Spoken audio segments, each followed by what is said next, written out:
ఈ యోగులు మునులు ఏం చెప్పారంటే, ఈ ఉపనిషత్తుని మొట్టమొదట అది ఉన్నది అని తెలుసుకో.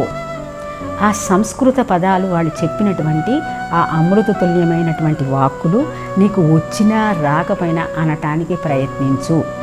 ఆ చెప్పిన దానిని నిధిధ్యాసన చెయ్యి. నిధిధ్యాసన అంటే ఏంటి?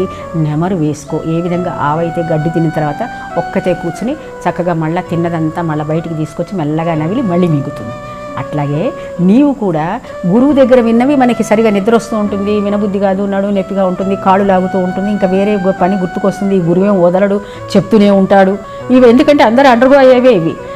ఈ లోపల మనకి బాత్రూమ్కి వెళ్ళాలనిపిస్తుంది, ఎన్నో రకాలు ఉంటాయి. కానీ మనకేంటి, ఇవన్నీ ఆపుకుని అక్కడ కూర్చోవాలి, వినాలి. సరే, అందుకని ఏం చెప్తారు, ఎస్ ఇవన్నీ ప్రాబ్లమ్స్ ఉన్నాయి, మీకు ఒప్పుకుంటాము. కాకపోతే నెమ్మదిగా విన్నది దబదబా విన్నదాన్ని ఏం చేస్తారంటే టైం దాన్నే వివిక్త దేశ సేవిత్వం అంటారు. వివిక్త దేశ సేవిత్వం అంటే ఏంటి? ప్రతి మనిషి ఏకాంతంలో గురువు చెప్పినటువంటి వాక్కులని నెమ్మదిగా మళ్ళా నెమరు వేసుకోవటానికి ప్రయత్నం చేయాలి.